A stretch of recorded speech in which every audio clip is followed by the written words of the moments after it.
All right, welcome back to another episode of the Are You Financial podcast. And I'm Are You Financial? Are You Strong? Are You Financial is my company name. Are You Strong podcast. And I am excited to have another coach on tonight. This show has been growing and evolving into the world of athletic mindset, but I'm having some great coaches on to kind of talk about the mindset from a coaching's perspective. But before I introduce this young lady's name, I want to give you her background. She was on the rowing team at UMass Amherst, where she got her degree from. She started her coaching career at Vassar College as an assistant coach and interim head coach, then moved on to West Virginia, a big school, head women's rowing coach. And what I saw on the bio in the background, transformed West Virginia's women's rowing coach from club to Division One. To go from club to Division One, that's a major leap. And it's a completely different caliber of athlete from my perspective. Then her next stop was at University of Wisconsin as an associate head coach and became one of the top recruiters, in rowing for the collegiate level. And then Dartmouth College, where the Ivy League rowing is everything in the Ivy League. It is the epitome of rowing. And there's a challenge as a head coach of the rowing team. You gotta recruit the athlete who's great academically as well as athletically to the Ivy League, which I can't wait to talk about that. And now, currently working at U.S. Rowing as a development and athlete success associate, talking about retaining, and this is really cool, Olympic and Paralympic hopefuls, by securing a career opportunity aligned with training demands. Welcome to the show, Nancy LaRocque Pederson. Thank you, Jeff. Thank you very much for having me. I'm glad you're here. And I have a lot of questions to ask you tonight, Nancy. But before I hit you with them all, why don't you just do a quick intro to the audience, tell them a little bit about yourself, and we'll kind of roll from there. Sure. I'll just jump right into rowing, since it's probably what we'll be talking about the most tonight. I actually didn't start rowing until my freshman year of college. A lot of people, especially in the early 90s, didn't have access or exposure to rowing, just because it just wasn't a prevalent sport. And it still really isn't in a lot of cities. Well, you need a body of water, and you also need a club with boats, which are super expensive. So that was sort of a unique thing for me as a college athlete, starting freshman year, first year. But it's in our sport, a lot of people, even today, don't start rowing until their first year of college. They come in with like a, stronger athletic background, multiple sport athlete. So anyway, I started rowing in college, and was going to go to law school after college and happened to hop out on the water with a crew of women that asked me to watch them to see if I could see anything to help them, go better, go faster. And that one practice was the turning point for me of, oh, actually, this is pretty cool. And I got off the water and they were like, that was great. Thank you. And it really helped us. And so that kind of launched me into my coaching career. I thought, oh, I'll just do it for a couple of years and I'll kind of put off taking the LSATs. And yeah, that didn't happen. So I just got the job at Vassar. That was my first coaching job. And ended up being the interim head coach, which is kind of insane for someone in their second year of coaching. My good friend who was the head coach at the time had a really incredible job offer at USC he couldn't turn down. And so I took the reins over. You just kind of like jump in and do it. I think I've been pretty good at getting some sort of cement shoes fitted and pushed into the deep end throughout my coaching career. And my next job was the head coach at West Virginia. You mentioned the club team to varsity, and that was in an era where a lot of universities were adding rowing to their roster of sports because it was a quick way to add roster spots for Title IX equity. And so West Virginia was like, that's what we need to do. And so I took over a club program which shifted to varsity. And at that time it was a classic, here's 20 scholarships, which is the max amount that you could give rowing over 4 years, but no infrastructure, no boat. Well, the boathouse was this quite literally a shack on the Monongahela River with one working outlet and Port John, no running water. Um, I really had no business being a head coach at 24, 25, but That's young. That's very young. yeah, but honestly, I can say with a surety, I have a very good work ethic and I am a sponge and I like to learn. And although I didn't have a, mentor in rowing at West Virginia, I was able to, talk to some really successful coaches in other sports. So John Beeline was the men's basketball coach at the time. Rich Rodriguez was the men's football coach.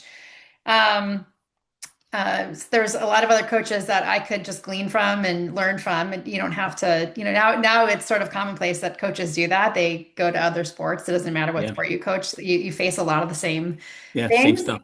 Yeah. And then just from there, I shifted. I mean, I was, outside of rowing, I did shift into the sort of the real world for a little bit, and worked at a bike company for about 6 years. But I always got pulled back to coaching. I was at Tennessee for a year after that. And then landed at Wisconsin for 7 years, where I started as the freshman coach. Super fun job teaching women how to row. Again, talk about making roster numbers. We had to have on the full women's roster of varsity freshman walk-ons, lightweight, like open weight, lightweight. We had to have 180 women on the roster. It's a lot. And so I was responsible for getting around 120 of those women, onboarded into rowing, learning how to rowing. Out of those, 120, about, 60 would stay through the fall. And then by springtime, we'd have like 40. So by the end of that tenure, I was the associate head coach. The then head coach, BB Bryans, she's one of my very good friends to this day. So she gave me that opportunity. And that was really the first job I'd say I had a true mentor that I could really, she was psyched to have a head coach on staff, a former head coach on staff with her, and my good friend Jim Mitchell, who had also been a head coach. We were both her, assistant coaches. So it was a really phenomenal coaching staff at Wisconsin. I think at one point we finished ninth in NCAA's, which is Wow. given that like most of our athletes we got from the walk-on population, like I did walking on to the team when I was a freshman, because getting recruits to come there or I'm in Wisconsin now here, it was just challenging because of the pull of all these other kind of Yeah. illustrious schools, the Ivies, Stanford, Cal, Washington. It was just, And you Michigan. didn't grow up out there, did No, you? no, did not. I remember coming out here to a wedding once when I was 12 and it was so freaking cold. It was like winter and I'd never experienced cold like that in my life. And we came back to Connecticut and 20 degrees felt like tropical. So yeah, no. Flyover state. And that's what we would like with recruiting. That was just like getting the athletes to come to campus was, Yeah. sorry, I'm kind of scrolling here. That's Yeah. okay. And then just shifted to Dartmouth, got the head coach job there. They reached out to BB at Wisconsin, and for me that job, it just ticked all the boxes. I knew at some point I did want to be a head coach, and so it had the resources, the boathouse. It had a great, very successful men's team, a supportive environment. And athletes wanted to go there, recruiting wise, like you could really get some good athletes there. So and then ultimately, for the first time in my professional life, I actually chose my personal life over coaching and ended Which up, is rare in the coaching world, right? yeah, because it's hard. It's really, I met my now husband when I was coaching at Wisconsin and I was here for 7 years and I met him the last, let's see, 2017. So I was here for 4 years before I met him. And then when the opportunity opened up at Dartmouth, he was super encouraging and he's like, you should do it. You got to like explore it. And then I got it. He's like, okay, Let's go. all right. And I took it during COVID, during 2020, which was a challenge in itself for travel to like see each other and stuff. So it just 3 years, it just got really hard because like getting to, the Upper Valley, New Hampshire isn't like a flight. It's two flights, and then it's a Yeah. 3 hour bus ride, or it's a 2 hour, whichever airport you end up flying into. So it just kind of was a toll in our relationship. So I had to Yep. and I have two stepsons, and the youngest just went to college this year. So that was, Okay. otherwise he probably would have moved there, no problem. But it was just his work was here, and his kids were here. Yep. So yeah. So that's kind of in a nutshell. And here you Oh, are. and here I am at US Rowing now. So then I had a little interim time off. I did some kind of consulting for I helped a couple high school kids get into college with rowing. One went to Harvard, one went to Georgetown. So that was Two big schools. two big schools. Yeah. And then I took the position at US Rowing, which is where I'm at now. Cool. Yeah. So what's like the premier rowing school? Is it Harvard? Is it Princeton? Is it Dartmouth? Like it's Ivy League, right? It's, you could look at the basically the top, obviously the top three at NCAA's every year. It changes. It's some years it's Yale, and some years it's Texas, some years it's Stanford. I think Okay. I mean it just depends on the year and who's where. And I mean the top those schools have had the same head coaches for quite a while, and really good head coaches. I mean the Ivy League, you can attract some of the best talent, not only in the US, but around the world. And so, I think, like I really respect Will Porter at Yale. His varsity eight won NCAA's last year. And, there's a couple women who are on the US team right now from that eight. But then there's also, I think, I'd have to look at the roster, but there's quite a few of them who are now on their own countries' Yeah. national But teams. So, how did academics and rowing merge together? Like it's usually all the kids that row are pretty smart kids. yeah. That's a good question. I think, well, if you just say it plainly, where it's a sport that, typically speaking, kind of affluent athletes do. I mean, now we're of course we're expanding it Yeah. into communities that are, have less resources, and that's becoming a success in itself. But historically, prep schools, private schools, Yeah. the Northeast is sort of a hotbed of rowing, and that's all in that like Northeast corridor outside New Yeah. York City, Greenwich, Yep. Rye,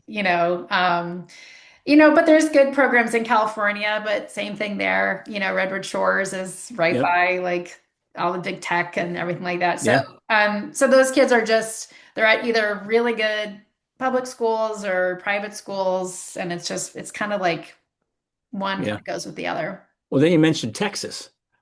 Yeah. How do they find them down there?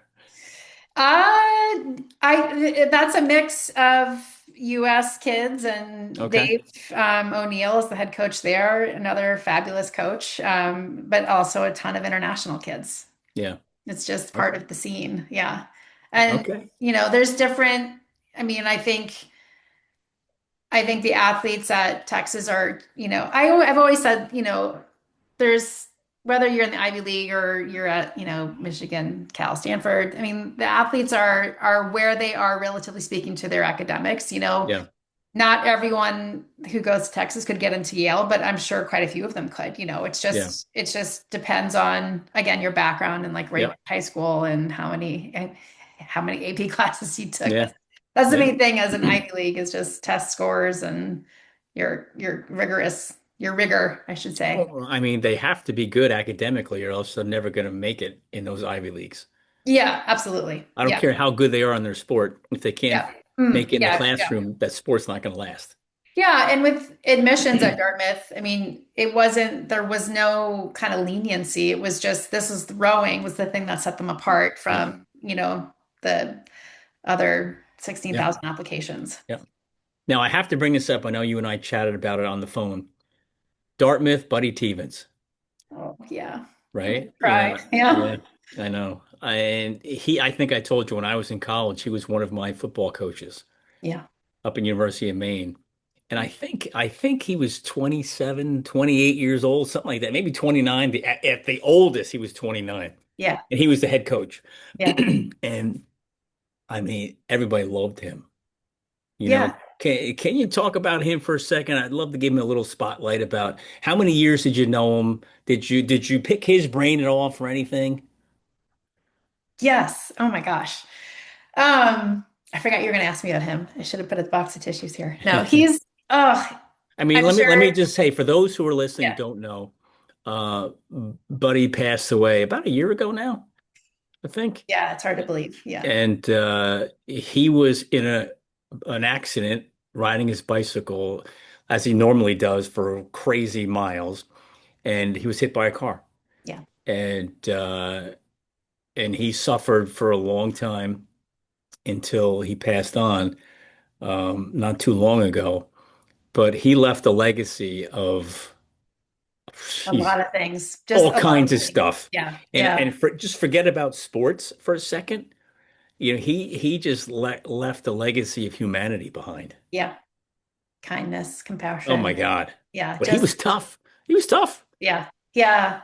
He and his wife were down in Florida when it happened, and she's amazing. It happened, she was right behind him. Yeah, she watched it. They were on bike route, like little, like beach Yeah. bikes. It's just horrendous. And, it's just, it's so hard to believe that that energy and life force wasn't, it's just the whole thing. But so, yeah, I mean, my nickname for him was like the mayor of Hanover. He just knows everyone, knows every coach by their first name. He knew my assistant coaches' names. He knew my athletes. He's like, how's Justine doing? Because she worked for him in the football office like during the Yeah. summer. He's just, and I would bring I'd have recruits on campus for an official visit. And it's always fun to walk them around the facilities, and I'd walk them up to the football offices. And if I happened, I never wanted to like poke my head in his office because he's always busy, right? But Yeah. I remember one time I was just walking around kind of showing off their trophy room, and he came in and he's like, Nancy, how's it going? Who we got here? And so I just introduced him to the recruit. We were there for about an hour. And they were Isn't that great? the whole time they were listening, they were hanging on every word because he's a storyteller. He's Yeah. just weaving in all these really neat. There's a big moose antler on the counter that one of his football players found, and he was talking about that. And he's like, "Here, pick it up. It's really heavy." He's just so like he's just lovely. And I just it's when someone like that, Yeah. you know, What is your biggest takeaway from him? um, I think just, making sure you know who's around you and Yeah. who not only just the other coaches, but who supports your team. Everyone from the equipment room to the folks that clean your locker room to, shovel, especially up in Hanover, who shovels. He would Yeah. shovel the D on the field. Yeah. He'd go out, and Yep. it was just, it didn't matter who you were. It's like you were seen and you mattered. And I think Yeah. that's what everyone wants in life, right? Yeah. But he's Yeah. just, yeah, he's the best. That's awesome. Yeah, he's, that's one legacy that's going to last forever, 100%. you know. Yeah. So let's talk about yours, and what you've built, Yeah. and let's go backwards. Let's go, I don't want to say way back, but let's go back. Um, when you went to UMass, hmm were you planning on rowing there or it just kind of happened? Like, did you see the rowing team before you went there? Hey, that's pretty cool. I want to check it out. Or was that I after the fact? well, two things. I actually started at the University of Rhode Island, and before I even went there, I have three older brothers, and my best friend's sister was a rower in high school, and Okay. I worshipped the ground she walked on because All I right. desperately would have loved a sister. Um, and so I was at Rhode Island for 2 years, and luckily, my first year there, and I was just emailing with him the other day, was my freshman coach, my novice coach was Bob Gillette, and he was also coaching national team rowers on the side, and two of them were these women who I ended up rowing with my freshman and sophomore year there, and so I kind of got the bug immediately. I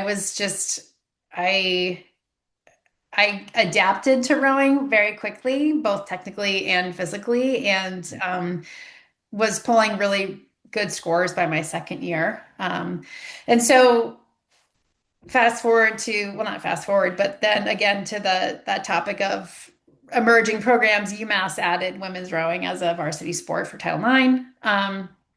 And a friend of mine said, oh, Jim Dietz, who's the coach at UMass, is looking for athletes. So I called him up and I said, hey, Jim, this is me, and this is my erg score, for 2,000 meters, which is kind of what your one of your first criteria of what you're judged on as an athlete. And so yeah, I drove up to Amherst to go talk to Jim, and I started school there that fall. So Wow.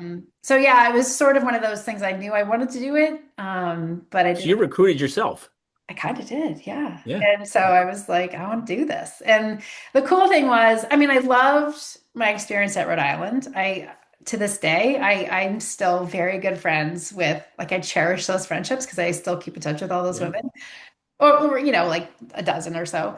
Um, but UMass gave me exposure to, I mean, I was really fast. I was the big fish in a small pond at Rhode Island. And when I got to UMass, I was like a big fish in a pond with other big fish. And Yeah. we just had this immediate speed that was just, oh my gosh, it was like amazing. So it was a good choice for my rowing career. Yeah. But it was a little bit bittersweet leaving Rhode Island. But at the end of the day, I still have my friends. Sounds like it was a good move. Yeah. Yeah. So recruiting, I mean, your background as coach, I mean, you have accolades of being one of the best recruiters in college sports, right? For Uh, rowing. How Maybe. Yeah. I don't how know. There's a lot of how us out there. Yeah. there's a lot of you out there, but you recruited for some big schools. If you look at your experience, you recruited yourself kind of to the Yeah. school and to the team. Now, once you became a coach and you started recruiting, what were you looking for and where did you find them? Because, like you said, there's not a lot of high schools that have rowing programs. Yeah. Well, I mean, Wisconsin, I'll start there. Well, it's funny. I'll start at even West Virginia.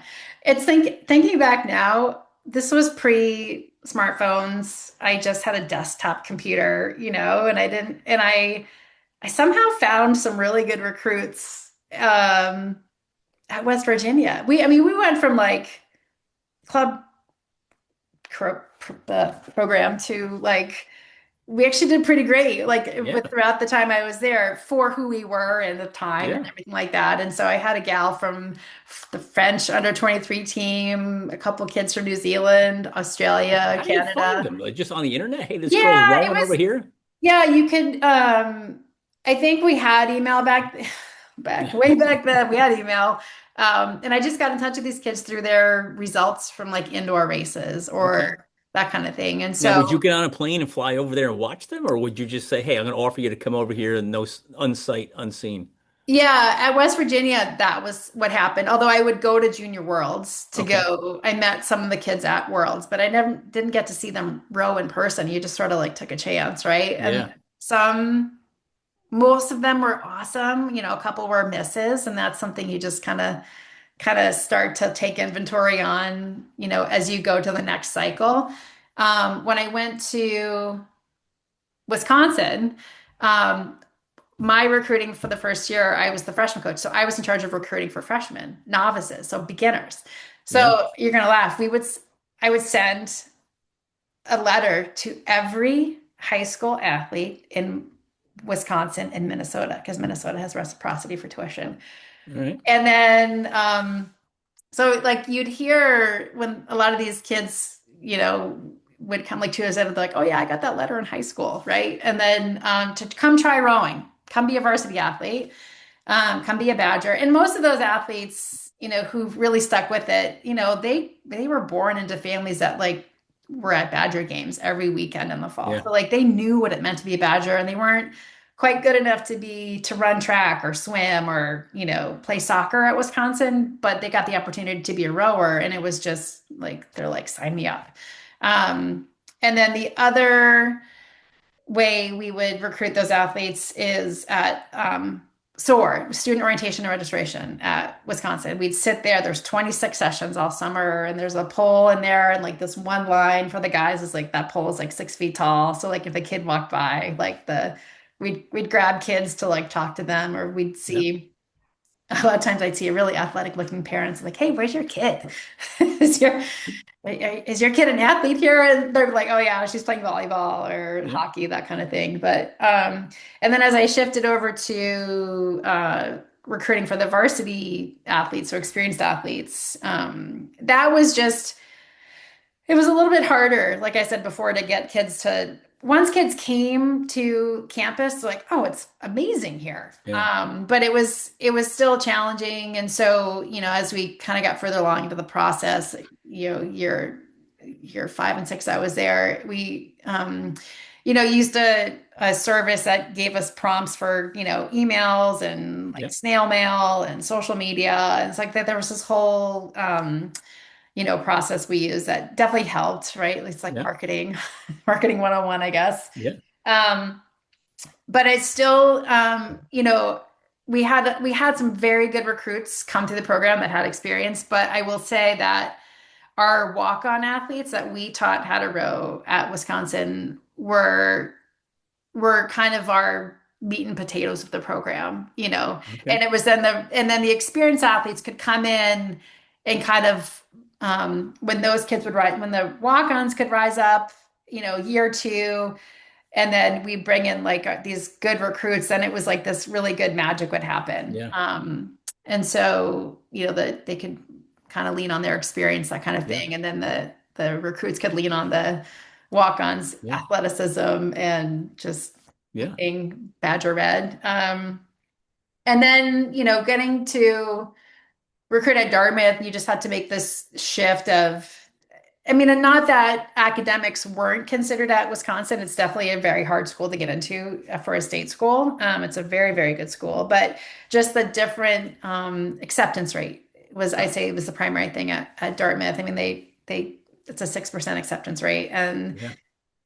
like the transcript has to look pretty much like Perfect. this. The test Yeah. scores have to look like this, and then, Right. um, but really, what we look for. Sorry, I'm kind of going all over the place here, but obviously character. Hmm. When I was recruiting, especially at Dartmouth, I came into a program that had some, the 3 years prior were a little bit challenging. And and so the athletes, when I got there, a lot of but some of the really good athletes had quit, and I tried my best to say, come try, give it another try, Yeah. Now, did they say why they quit, or they just had enough, or Yeah, I don't want to go into too much they just weren't why. having fun? A little bit more than that. I think there were some bad things that happened, Okay. and understandably so. I understood their decision, just to put it Yeah. that way. Okay. Okay. Um, and so I kind of had to really build the team back up roster wise. I mean, we had a decent group of women that were there and coming in that fall. It was also COVID. I Yeah. started in 2020. And so my first year it was coaching. We had like a cohort of 10 every quarter. Yeah. And then um, yeah, so then recruiting just over the next 2, 3 years became like really paramount. Yeah. And and I will say this is like especially as a head coach, your recruiting is only as good as your assistant coach who's in charge of recruiting. And I had a fabulous assistant coach, Hannah, who's now at Oklahoma, Hannah Malzahn. And so she and I obviously we worked together, but she was as you get to be a head coach, your assistant coach is doing all the grunt work, all the grind of you cast Yeah. the net at the beginning of the year. You've got like 300 athletes you're looking at. You got to you got to whittle that down to 9, and or 10 depending on the year with admission Yeah. spots. You only get X number of admission spots. And I can go into that more if you want to, but you've got the same athletes are getting looked at by Harvard, Yale, Oh, Princeton, yeah. Brown. All the Ivies are looking at the same kids you are. And Yeah. so you just have to, and look, every Ivy League it's a great they're great programs, and Yeah. you can't go wrong. You can't pick a wrong one, right? Right. If you're education wise. And so every Ivy just offers a different experience, you know. Yeah. Um, we're up in the woods in New Hampshire, and so if you like hiking and biking and skiing, I mean, It's where to go. this is where to go, right? And so we had a lot of kids that are like, I like the city, or I want to go to Princeton. Yeah. It's like totally good. I How never, about Columbia? Did Columbia have a good team? yeah, yeah. I think I mean, the top Ivy programs are perennially Yale, Princeton, Brown. Right. Um, but yeah, when you're rebuilding a roster, Yeah. you're really clear about this is what we're doing. We want you to be a part of it. Like every college, sororities are a big part of, things, but you can't, and we can't ever say you can't do this, but you can do school really well, you can do rowing really well, but you can't do much more than that without Yeah. it one taking away from the other. So, um, and I think they still battle that a little bit, but I'm proud to say just at the end of the day that, when I left there, I left that program in a way better place than I found it. And my good friend John took over. And they qualified for NCAA's last year That's with great. all the women that were there last year were all the women that we recruited. So I was really proud of that. And That's for great. both myself, but also for who Hannah was like the main person that helped with all that. The driver. She's a driver. The Well, driver. you're like, your assistants are really important. You have to, Yeah. you know, Hey, you're only as good as the team you surround yourself with. exactly. Yeah. You know, So, that's great. yeah. Well, you said something before I want to touch on. You said about when you were at Wisconsin, well, you're not, maybe you're not the athlete to be on the basketball team or maybe to be on the soccer team. But I think you're really not sharing how hard it is to be on the rowing team. Oh, yeah. I Yeah. mean, I mean, Yeah. I don't know if anybody's listening about like from a rowing perspective. Did you ever go on a rowing machine? Those things are hard to do. Yeah. Yeah. And for the long periods of time that the girls are on those machines, man, it is a torturing type of sport, Yeah. you Yeah. know? You just have to like get into like, depending on the workout, and at Wisconsin, we're indoors almost half the year. And so you have to just get good playlist and surround yourself with good friends Yeah.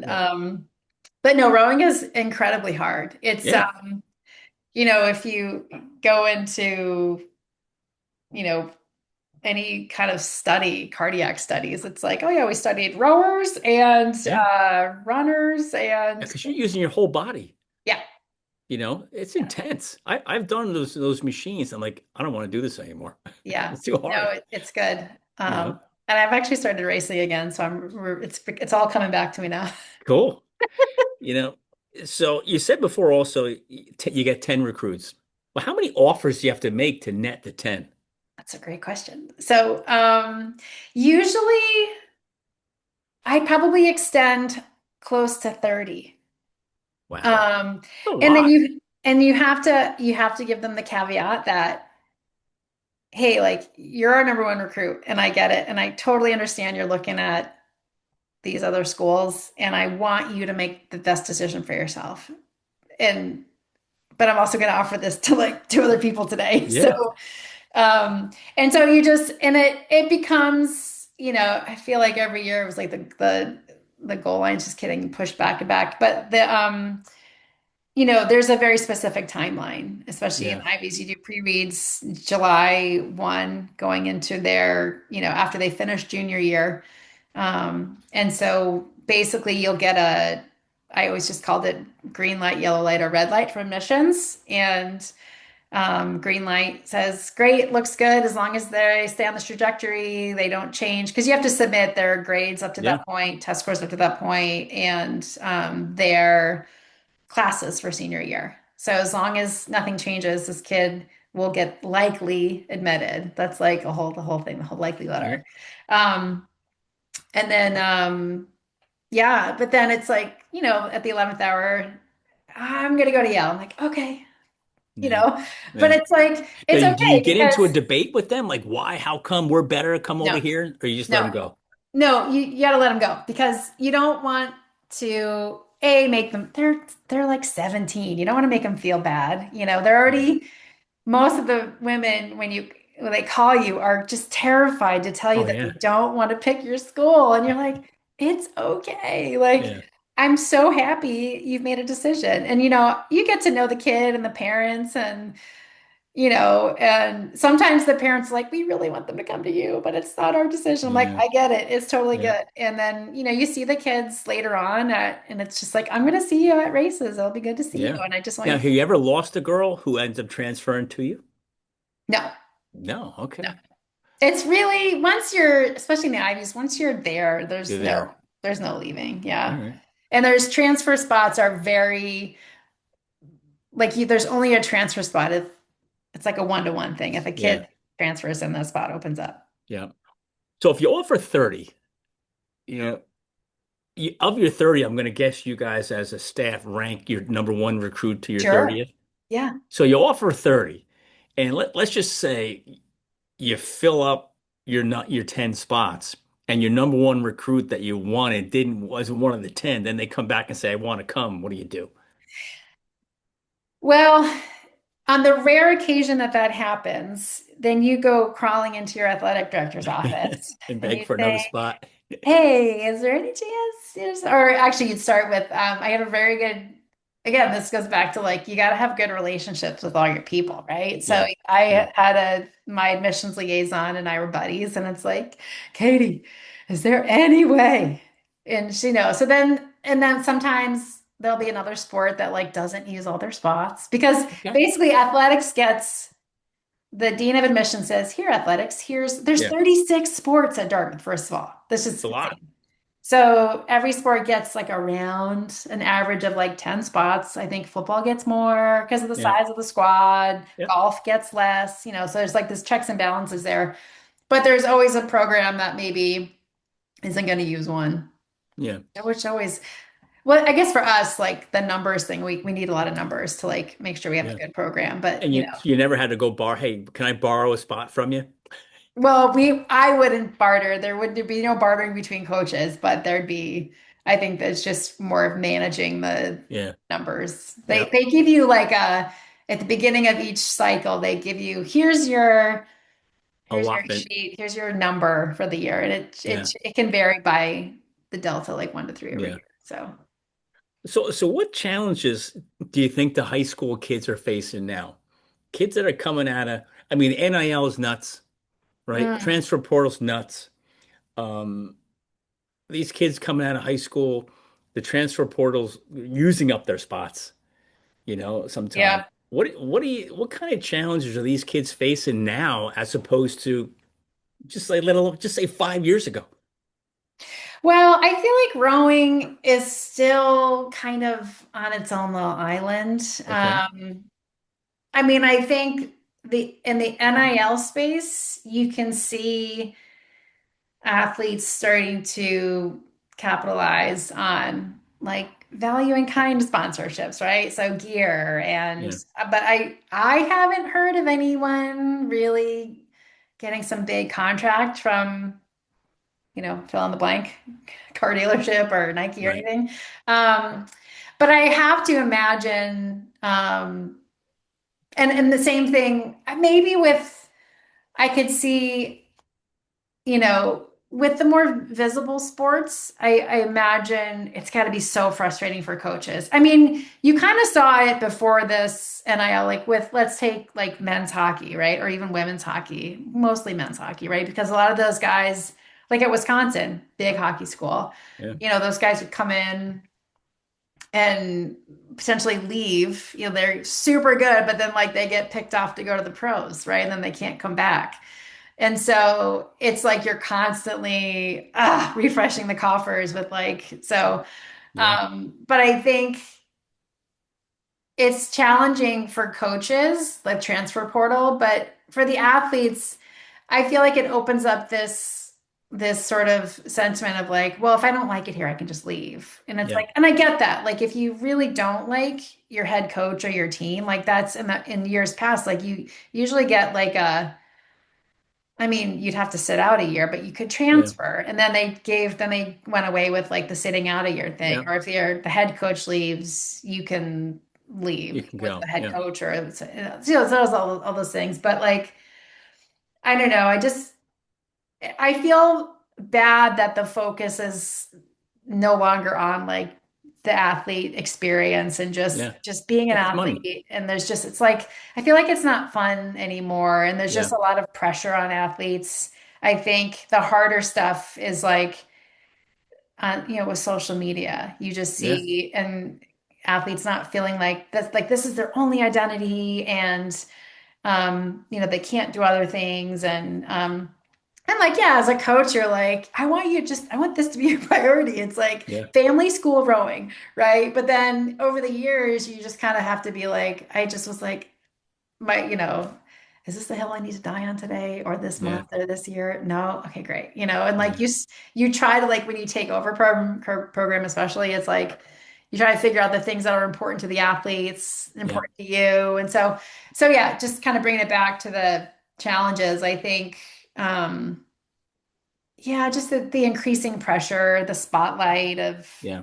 what's this program doing, what's that program doing, or like how some coaches make athletes feel, is it's challenging Yeah. because you're working with athletes when they're at some of their most vulnerable moments, Yeah. right? Yeah. And I think hopefully one of the things I got across to my athletes over the years is like failure is awesome. Like this is the safest place you can absolutely fail. It's like without judgment. It's like Yeah. failure just means you're finding your new boundary of like, Yeah.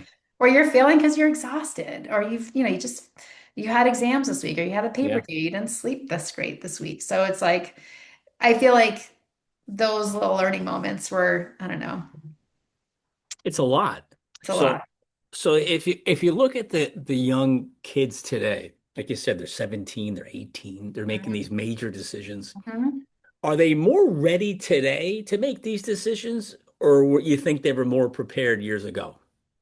Well, they're certainly more informed than, you know, 20, 30 years ago when I was going to school. I mean, Yeah.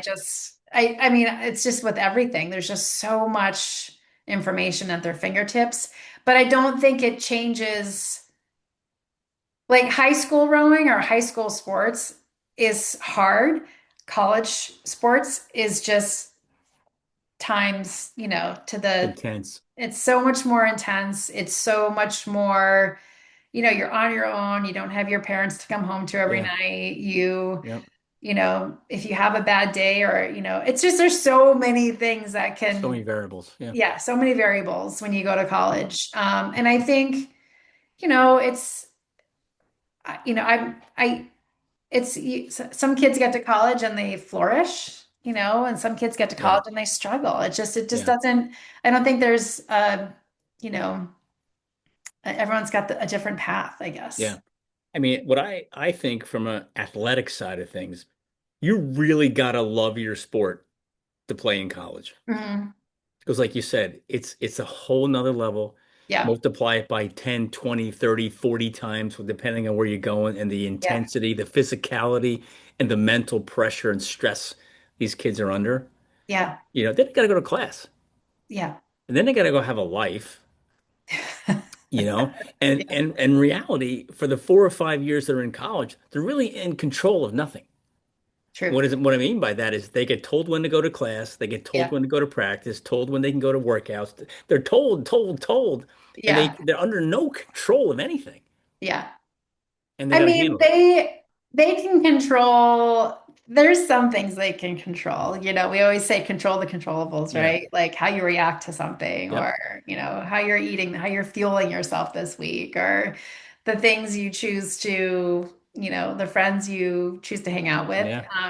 I think one of the harder things too is, obviously when you're recruiting athletes, they're usually one of the best kids on their own team in high school. And then they get to college and They're all good. man, everyone, Yeah. you're like halfway up the roster, but Yeah. that's okay. Yeah. Well, Yeah. you know what? These kids, like I talk to some kids, high school kids, and who are really good, and I'll just say, listen. Nobody cares what you did in high school once you get to college. They don't care about your accolades. They don't care about your championships. They just care about what can you do for them now. Yeah, it's like your foundation. Like everything you Yeah, learned in high school is your foundation. And yeah. then, you know, Right. we'll So start how to. about pressure? These kids, like you said, they're under the microscope, and social media really puts them there. How do you see these kids handling pressure today? And when you were coaching and you saw these kids maybe under pressure and you can kind of tell they weren't handling it too good, like what did you do? Yeah. I think, I mean, at the end of the day, if kids needed a day or two to like get some stuff done, just take it, and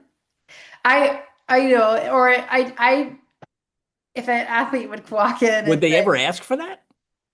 well, no, I would offer it because you could Okay. tell. You see these kids every day. You know Yeah. when something they're like wigged out about something. I'm like, Yeah. what's going on? Talk to Yeah. me, right? Yeah. I like pull them aside after practice. But if I had a senior walk in and say like, oh, I was up all night with my group and I can I do this if like on a day of an erg test, right? Which is like a pretty important piece of information data. Can I just do this later? I'm like, no. A, you're a senior. That's not shocking. This shouldn't be like news Yeah. to you. B, get your shit in order. Like Yeah. you should tell your group you got to meet earlier. Like that's Yeah. on you, right? Yeah. So there's that.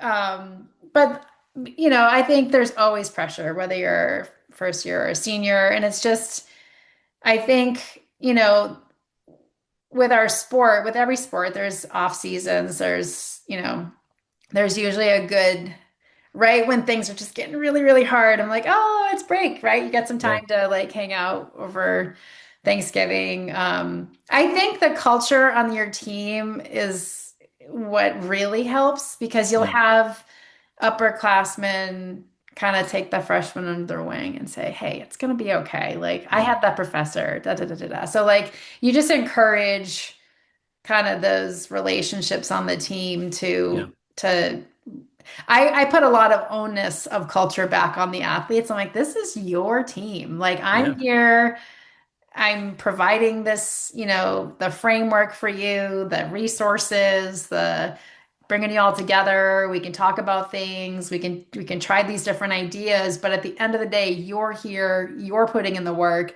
These are your teammates. This is the program.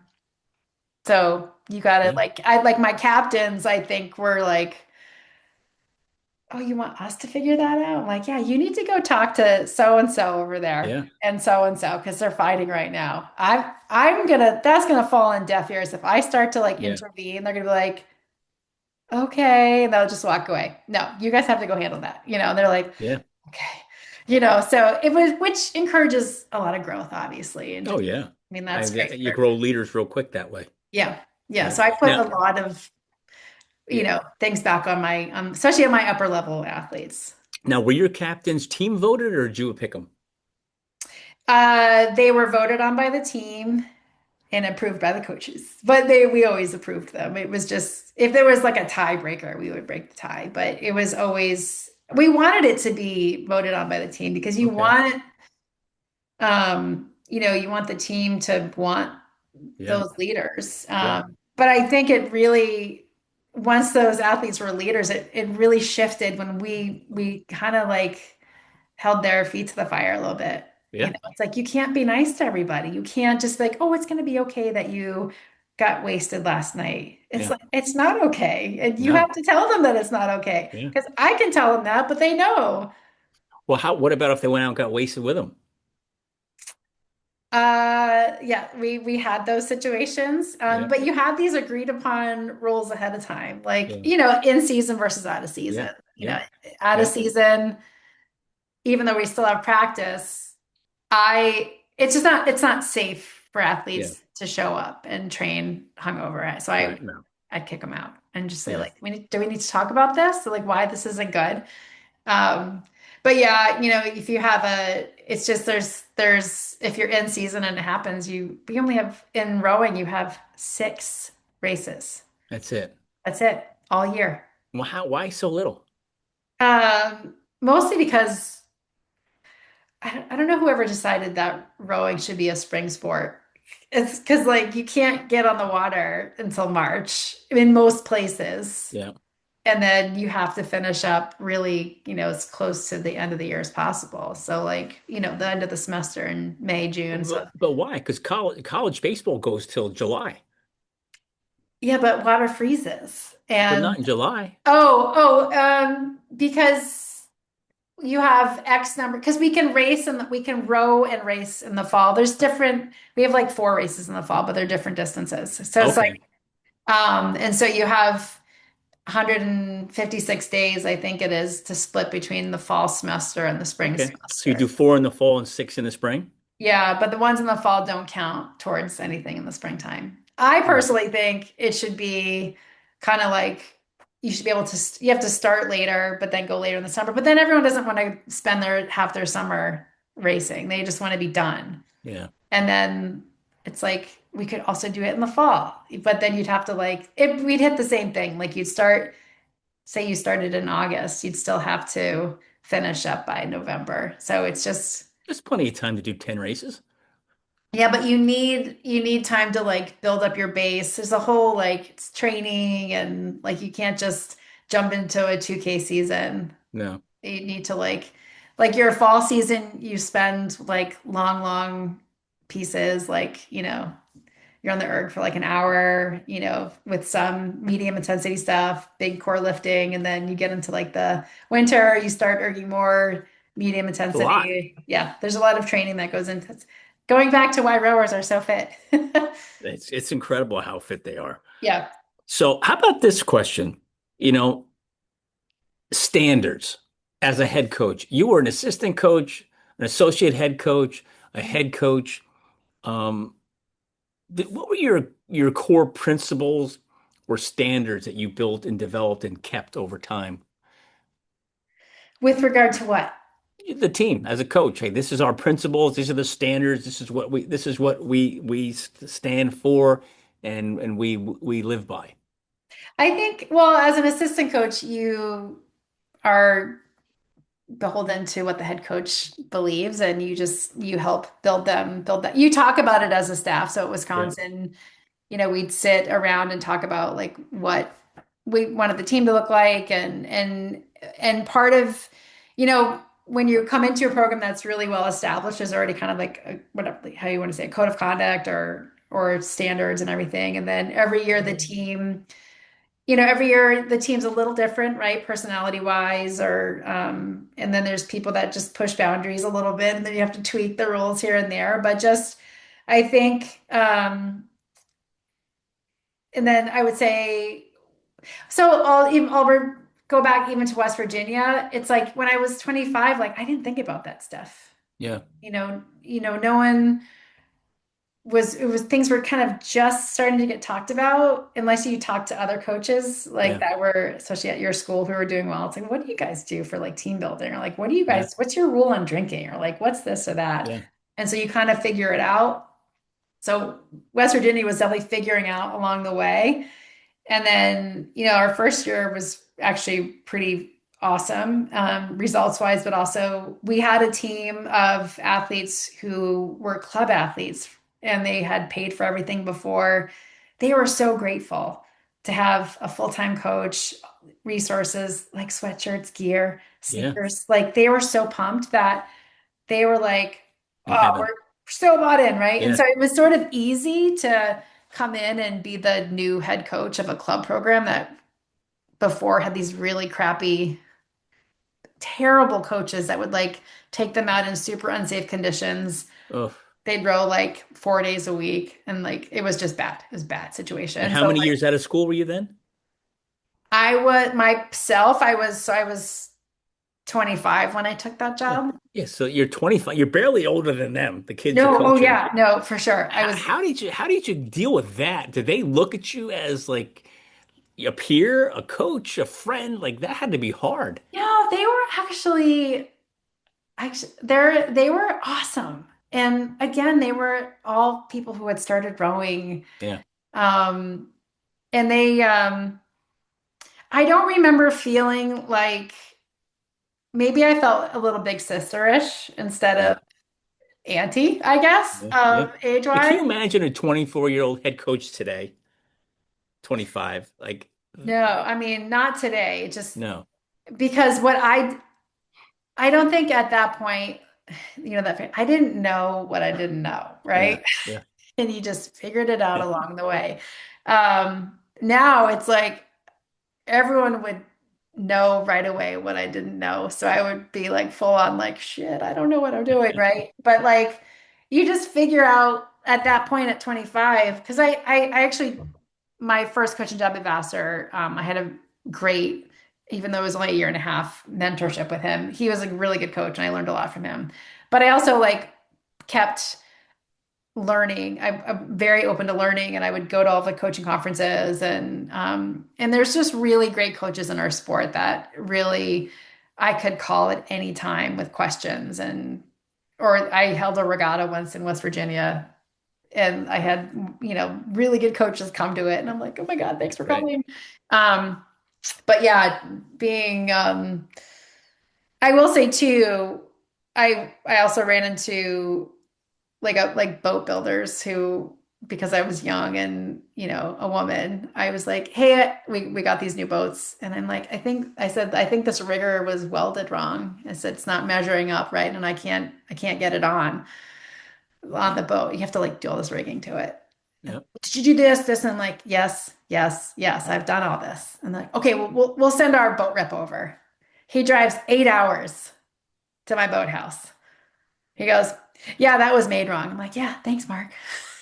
So Thanks like, for validating it.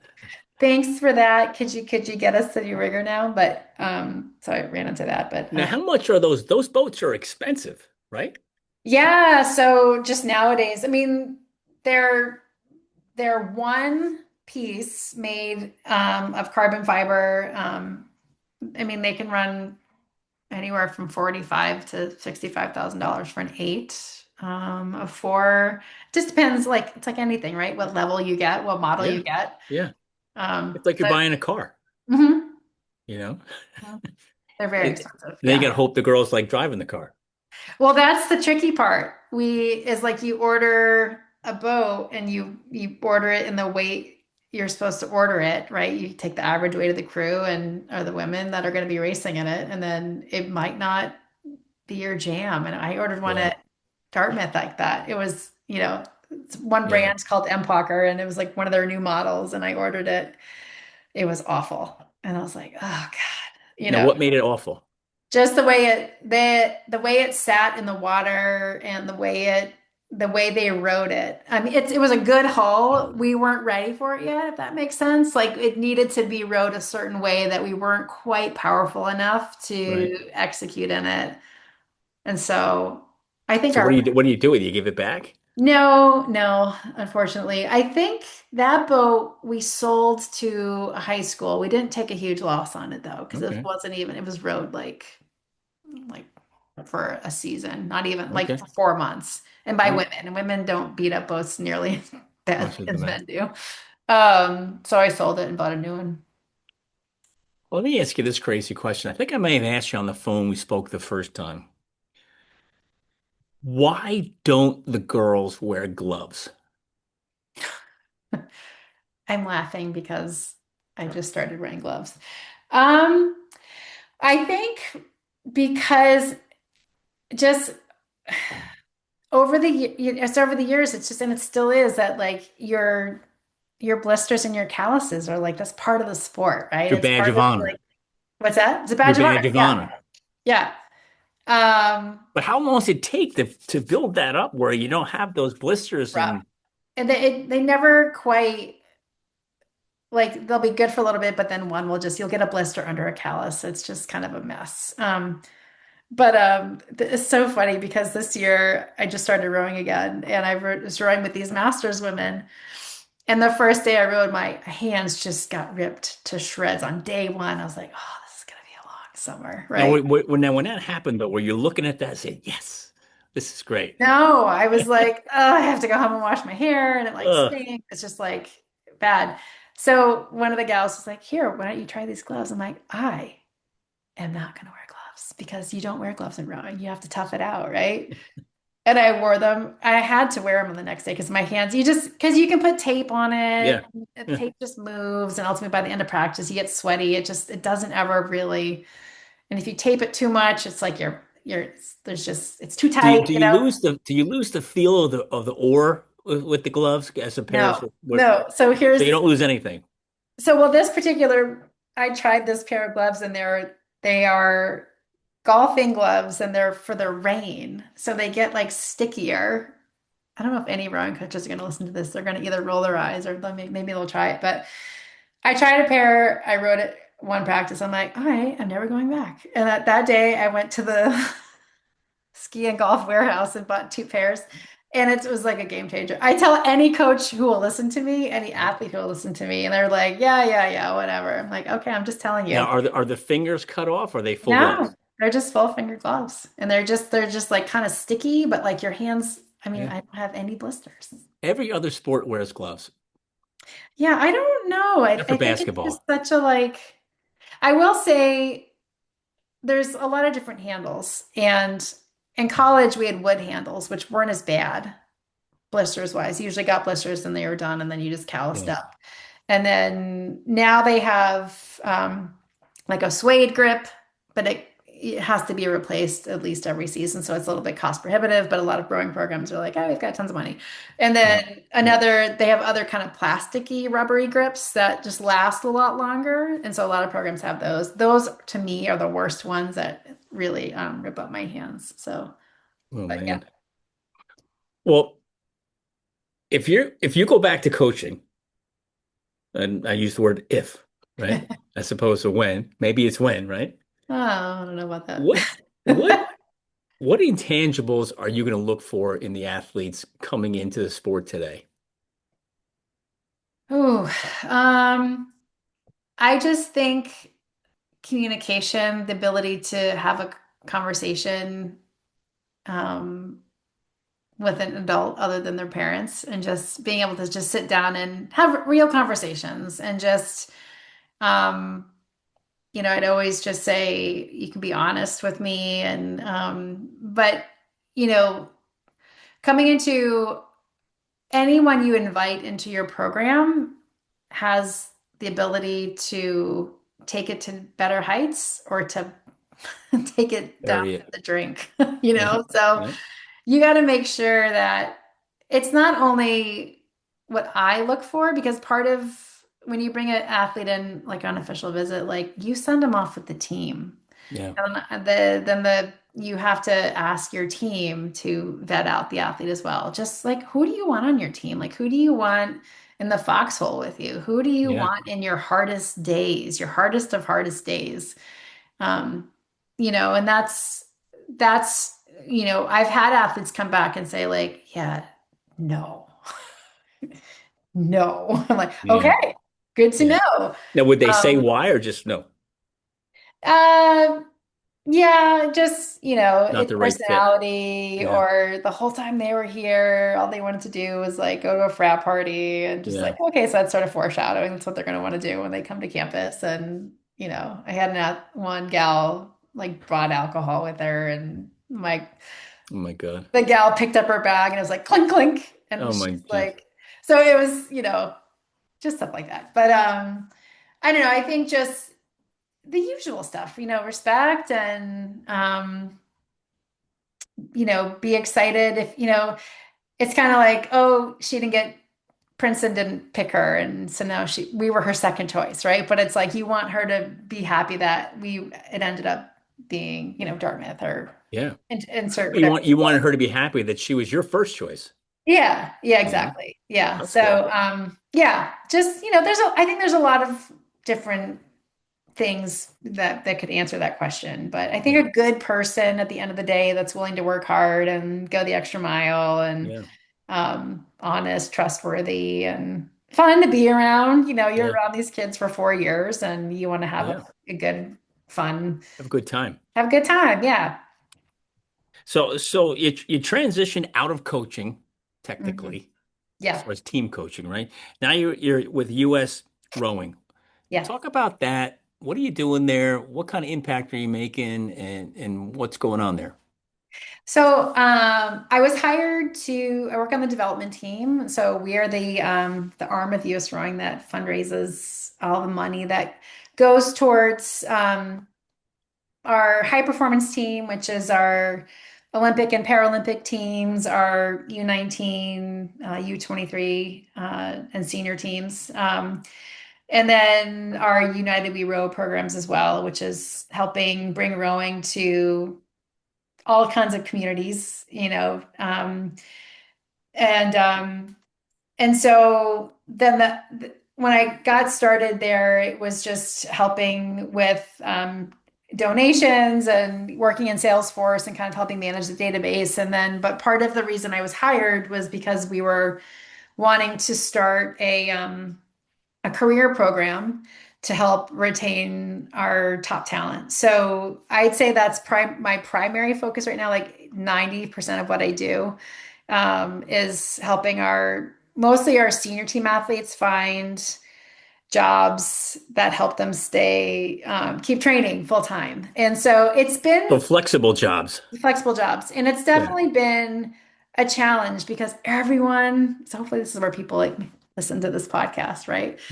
Not hopefully. I know we're on episode 127, you said. So Yep. I know you've got some listeners if you're still on here after that many episodes. So everyone wants to hire these athletes. Like that's a Yeah. no-brainer. There's like the transferable skills from hiring an athlete, Yep. plus coupled with they're super well educated.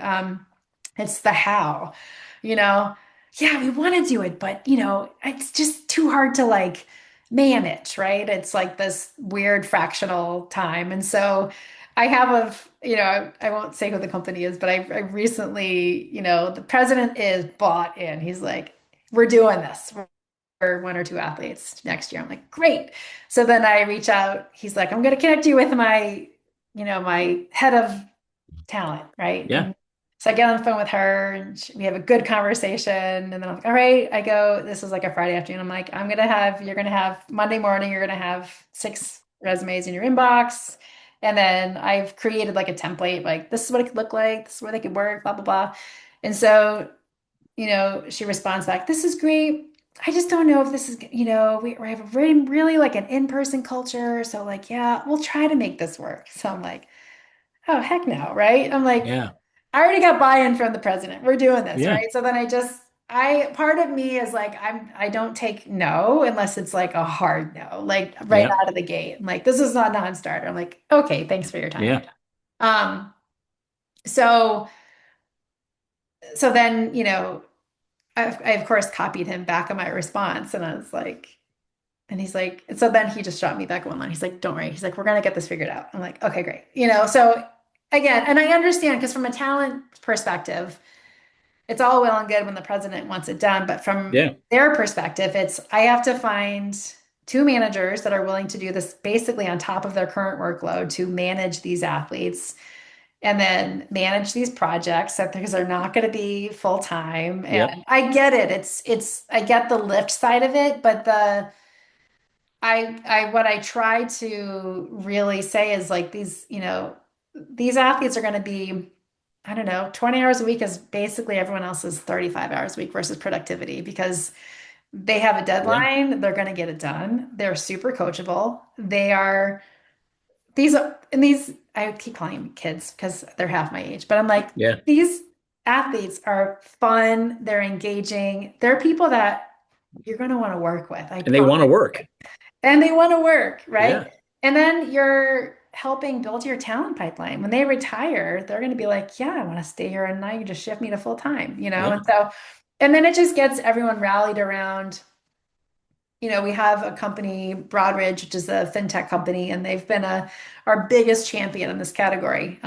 They were actually doing this before I came on board. And one of our trustees is a partner there. And so they have a whole elite athlete management program within Broadridge. And so, um, and all 10 women that were there in 24 went to the Paris Olympics, right? And Yeah. so, and then there was people from Broadridge that went to Paris to go watch them. Like, how cool is that, right? And there was Yeah, watch parties around the globe, and that's um, great. so it just kind of it just brings it's a really cool thing to be a part of, like Yeah. at your company. So And how old are the athletes when they retire?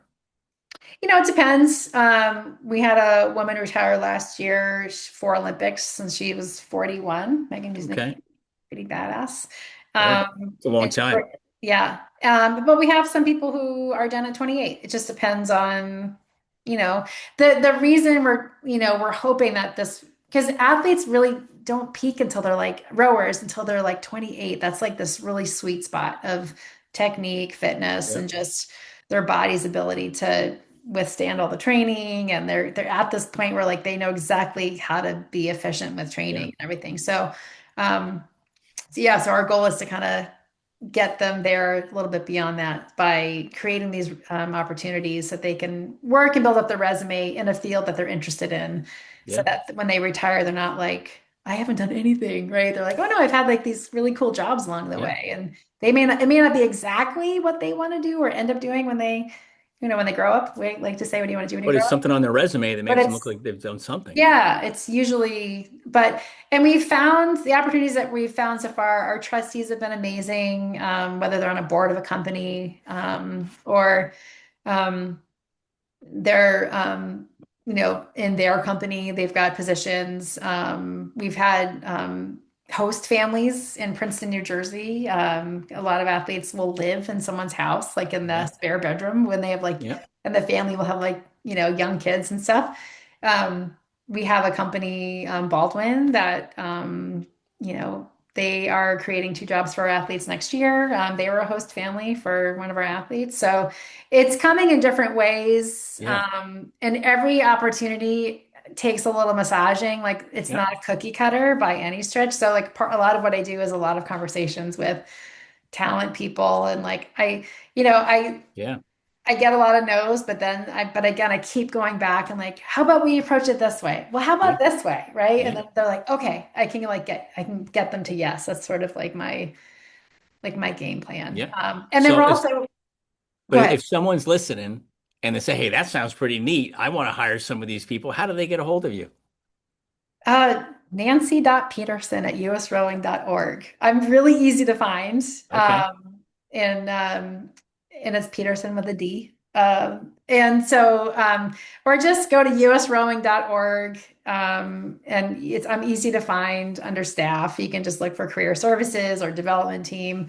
But I'm willing to work with anybody, and I'm happy. Outside of coaching, I did work in people and culture at a bike company. So I'm very savvy with how it works with open requisitions and like Yeah. making it work with budgets and how this could look project wise, or it could be a contractor. It doesn't have to be full time. That doesn't Yeah. require benefits either. Most of these athletes are getting benefits through US rowing. That's great. So it's the companies that hire the athletes, um, they pay your company to place them? Is that how that No, works? No? no, it's free. Like they don't pay us anything. We just say here. How can that be hard then? But it is. I think it's just again, it's buy-in from the C-suite. I hate Right. that phrase, Yeah. but it is what it is. Like you have to have someone that's willing to kind of go to bat and Yeah. just kind of direct your talent leaders in this, Yeah. gently nudge for like, hey, let's try to make this happen. Yeah. And It sounds like the perfect match is a company that sees the idea of this is really for the future, not for today.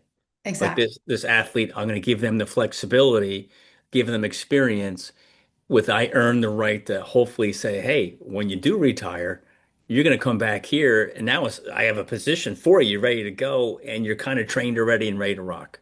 Well, two things.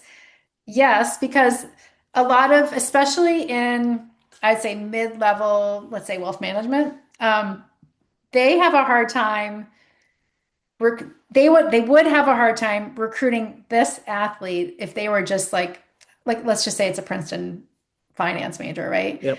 Um, so that athlete is going to get pulled to like the big glossy companies right away. So these mid-level, very successful companies are saying, we're going to take this chance and we're going to pull you in. And then it's like their version of like developing the talent, and like they wouldn't be able to get this person otherwise, if Yeah. that makes sense, you Yeah. know. Yeah. Um, and then I will say we placed 11 athletes last year. They're all crushing it. No one's Really. complaining. They're like, we've had everyone is so excited with the athlete that's working with them. That's Like awesome. zero complaints or zero, like, oh, this isn't really working because like their schedule or this or that, you know. Yeah. So Every, so you have a lot of good testimonials, yeah. which is Yeah. it's once you have a bunch of those and hey, look, he did it, she did it. This is great. Mhm. Mhm. That's awesome. Yeah. So I don't know if this is a good question to ask you or not, but I'm going to ask anyway. Um, what's the future looking like for you? Is this like a main stop, last stop? Is this something you see yourself doing for a long time, or do you still have coaching in the blood? I mean, coaching's always in my blood, right? Mhm. I don't, you know, there are things I miss about coaching, but there are things I don't miss about coaching. Worrying Yeah. about wind and weather are two of them, and being on the water when it's really cold, I don't miss that.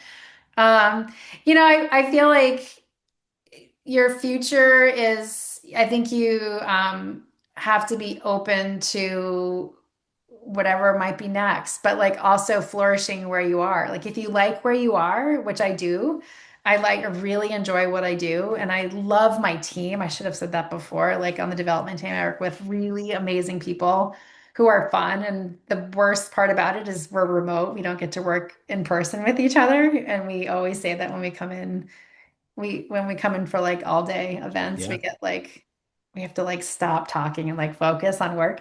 Um, but I don't know. I mean, I'll never say never. I mean, I wouldn't have if you asked me 8 years ago, would you be working at US Rowing doing what you're doing? I would be like, oh, that's interesting, right? That's Yeah. that coaching, you know?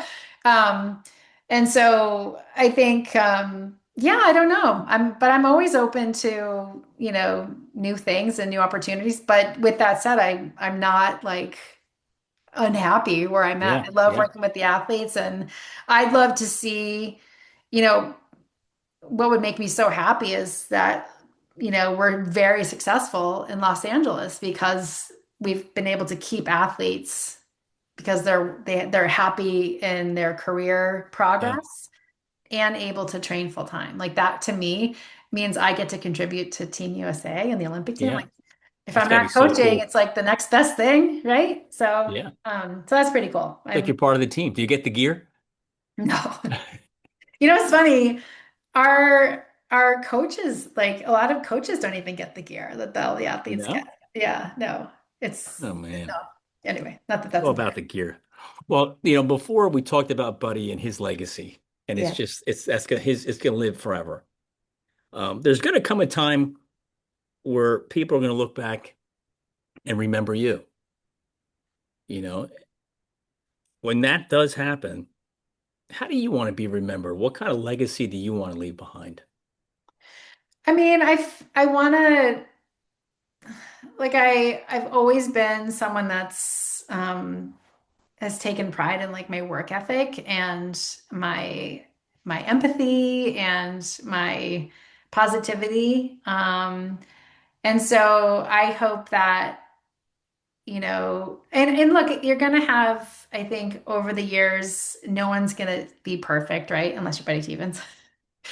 He's But as you're close to it as it comes. he really is. Yeah, but over the years, you're gonna like, there's gonna be athletes that you piss off, right? Yeah. And there's gonna be athletes, you know, on the same team in the same year who absolutely love you, right? Yeah. And then Mhm. there's just, I think that's one of the hardest parts of coaching is if, especially if you're like kind of a people pleaser, like I'm a people pleaser, right? You kind of want to make sure, not that everyone likes you, but like that they like are on board with what you're doing. Yeah. Yeah. I don't know. I feel like um, I've heard parents say like this opportunity you gave my daughter, forever indebted to you for that. Ever grateful for you. It's just like, and it's just like giving out these opportunities Yeah. to be a part of something bigger than themselves, Yeah. and that I help facilitate that, and that they feel like they were seen and heard and had a positive experience with me. And it just, you know, I think especially. in our world right now, there's so much negativity that's just floods our news feeds every day. I mean, just every day, it's something new and crazy. And you Yeah. just, to be surrounded by people who you just want to do good things for. Yeah. And I'm starting to get that feedback from our senior team athletes, like, just like, thanks for your help. This is really great. Yeah. Like, I'm so happy that we're doing this. And just, so I don't know. I'm not, I guess I'm not pinpointing anything, but There's just, a lot. You said a lot of good stuff, and I think to boil it down, I'll summarize it for you, is you're just impacting people's lives. yeah, I hope so. You are, Yeah. and from when, and the great thing about it is you're impacting these young women, 17, 18, 19, 20, 21, 22, maybe 23-year-old people. But they got another long way, 60, Yeah. 70 years in life Like to they're not take even, what you've taught them and impact other people. So that ripple effect will just continue to grow. yeah. The ripple effect is, that's something my mom always said. It's like, remember Yeah. the ripple. Yeah. Remember the Like, ripple. It's not the yeah. size of the splash, it's the ripple effect. Yeah. Right? And, I've always I try to tell athletes too that, like, I'm not perfect and I don't know everything. And every year's an opportunity for me to get better. I actually would say that to my teams, like, every year. Um, and I just think that's important for them to know because, like, they're just at a different stage of that. Well, they look at you like you're perfect and they expect perfect, right? Yeah, and then they get a month and they're like, oh yeah, she's not. Okay, then. She really meant what she said. Well, Nancy, we talked about a bunch of stuff. We talked about you coming out of high school, going to UMass. We talked about from college to coaching, from coaching to the U.S. rowing and everything in between. Is there anything we haven't touched on you think we should hit before we wrap it up? I don't think so. There's a lot. Rowing is one of those niche sports, and so it's kind of hard to really. It's not cookie cutter and it's not mainstream. I would just say if anyone has a daughter that's listening to this that they're athletic and they haven't found their sport yet, to try rowing because it's hard but fun, and just you meet some of you'll meet your best friends for life. Oh And yeah, but yeah, that's what I would say. that's great. Well, Nancy, thanks for being on the show. Appreciate it. And I'm looking forward to the impact that you've made on the U.S. Olympic team and the results they're going to get and the fun they're going to have. And it's so cool to say, hey, I had a piece of that, right? Yeah, So thanks for being on the show. Jeff. And as I always wrap up every show is stay strong. Thank you for having me, and thanks for your time. I appreciate it. Thanks, Jeff.